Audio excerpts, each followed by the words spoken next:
I'm Corbett Wall with DV Auction, here with your feeder flash for Wednesday, February the 13th, and I'm going to get on my soapbox a little bit, and I know I'm preaching to the choir, but I want to strengthen this a little bit. Guys, we are in for a fight to continue holding our stance in this protein market. We've got some crazy people that's got some big positions in DC, and they're against us, and not just a little bit. I mean, they've pretty much declared war against meat, and we're in that fight. I don't know what the heck people are thinking anymore, but there's folks that have voted for these idiots and got them in some places where they could make a difference. And all I got to say is we have to continue to support Trump and the Republicans, because they're the only ones that have any common sense in this deal. This young gal from New York with the Green New Deal, I know you guys have heard about that, but you know, wanting to completely get rid of cattle because the cattle farts are ruining the ozone and ruining our environment. You know, cattle have been farting around here for centuries, and they will continue to do that. And it's just crazy, some of the things that they're wanting to get rid of. I mean, I guess it would do us no good to have any cattle. If this deal went through anyway, there would be no trucks to get them anywhere, no trucks to get the meat to the people that are hungry that want to eat it. And then now the latest thing is some of these people that are actually running for president of the United States. And on the Democratic side, this Cory Booker, the one that thinks he's Spartacus, he says that our planet can't withstand people eating meat. It's crazy. And now we've got this fake meat coming in here, which a lot of the research and development is paid for by some of our major meat processors. That's supposed to be our partners in having this healthy product that we want to make, you know, as uniform as we can. Yet they're making these huge giant profits, and the producers are making nothing. In 2018, your cattle feeders, your cattle producers got the smallest percentage of the retail meat market, beef market, in history. And they're going to continue to do that. Tell you what, you've got to put up a fight somehow. Talking to a friend of mine, this fake meat deal is really getting serious. They've got it to the point now where they can put a germ, and a lot of it, they're taking calf serum out of these cows that are being processed, taking the calf serum out of it, and using a germ out of that in a petri dish to grow some fake meat, and supposedly they can even replicate the carcass merit of the calf. And after a producer and a breeder has worked to try to get all these EPDs and everything all the way up as far as they've gotten them, and now you've got fake meat people going to go in there and draw that out and produce something in a laboratory that people are going to eat. And then the people that eat that, you can imagine what they have to put in it to promote its growth. The people that eat that are the same people that don't want any hormones in their meat, don't want to use HMOs in their farming. It's crazy. But these people are in position to make a difference, and that means we're going to have to fight extra hard. We can't just be passive and sit back and think, you know, my gosh, we got such a safe product here, we do such a good job, we're so efficient. That's not good enough. We have to get out there and fight. And I don't know if our organizations have what it takes to fight these people off or not. They've got to get tougher. And I mean all of them. I don't know who you support, where your support is, but we all of them got to work together and quit bickering back and forth on who's getting credit for this or who's getting credit for that. All of them got to get together. I mean NCBA, I mean Texas cattle feeders, Nebraska cattlemen, Missouri cattlemen. Everybody got to get together and fight this off. You know, the American Meat Institute, everybody. And it's a serious deal, and I can't stress it anymore. and you guys know it too, but I just want to remind you. But look at the board for Tuesday. February live cattle futures down $1 at 126.82. Finally, all the delivery pressure is catching up. 153 loads have been, or contracts have been tendered so far for this month, and finally we're getting some pressure on there. I tell you what, it's staved off a lot of the pressure, but you know, that's what they're wanting to do is to not really take the board down, but that's what it has to do to get the basis switched around where it's right. But we've got to somehow get a cash market that's above that basis before they'll be happy, and I'm not confident that we're going to get 127 this week either. We should have got it last week, weren't able to get it, but we got to gain some ground sometime. And I tell you what, this fat cattle market is ripe for the picking. It's time to make hay right here in the next couple of months before we go off. We lose this early spring demand.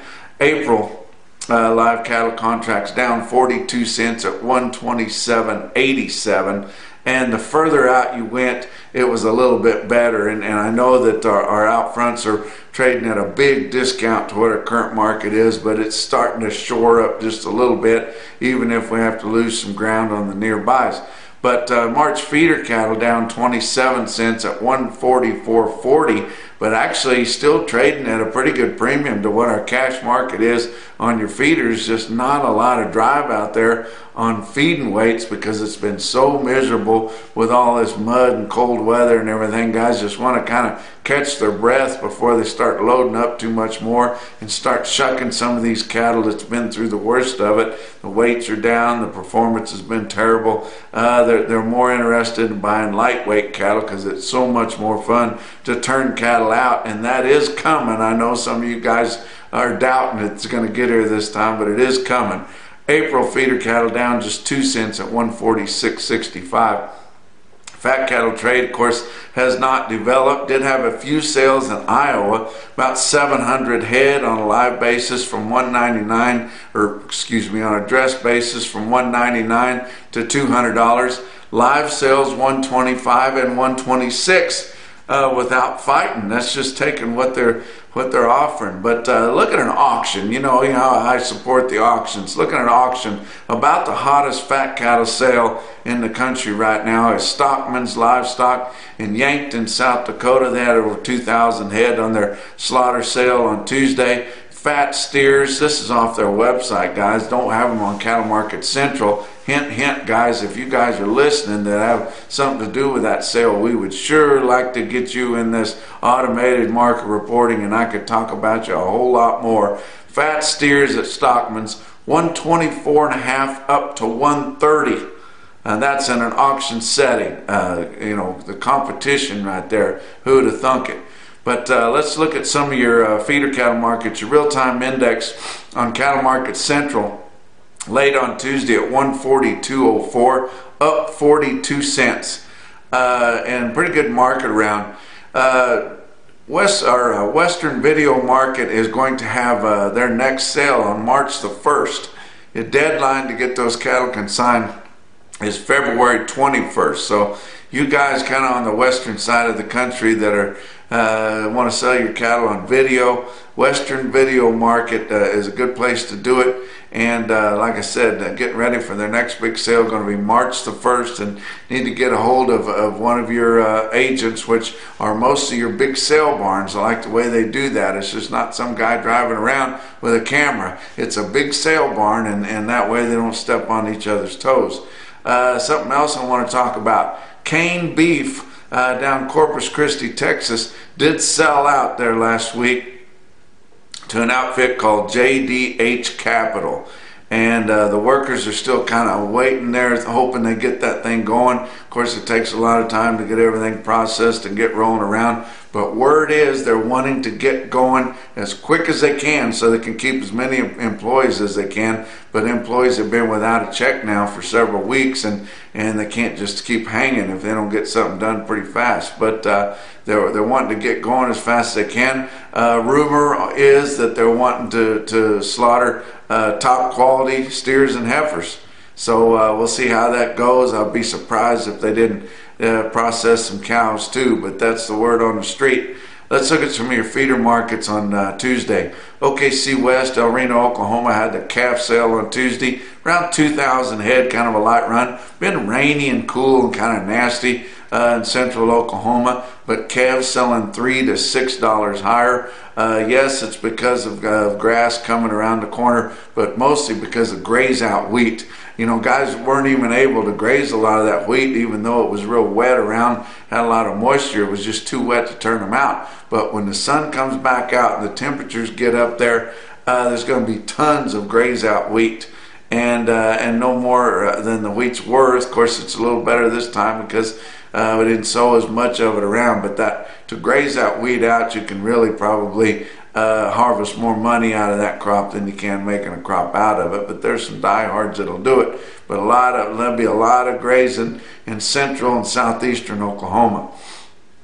Look at Philip the Giant, DV Auction customer.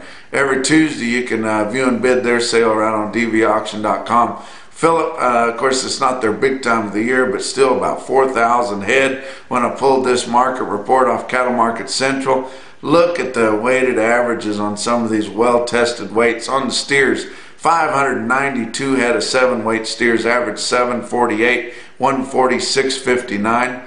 629 8-weight steers, average 833 at 142.93. On the heifer side, look at the lighter weight heifers. Don't talk about them much. 473 head of 5-weight heifers, grazing heifers, average 554 at 157.79. That's a good average on heifers. 658 7-weight heifers, average 731 at 139.09. We talked about how hot the 5-weight heifers were. Look at this individual quote out of Phillips, South Dakota on 100 head of 509-pound top quality steer calves, bring 201. Been telling you about these lighter weight cattle getting up there, and they're starting to. There, anytime you get over $2 a pound, that's getting pretty good. Imperial Auction Market, Imperial, Nebraska, 131 head of 653-pound steers, bring 164.50. And my top quote out of Kingsville Livestock, Kingsville, Missouri. Granger steers, top quality cattle there in the ring. 51 head of 878-pound steers. That's scaring the hell out of 900 pounds at 144. And that's your feeder flash for Wednesday.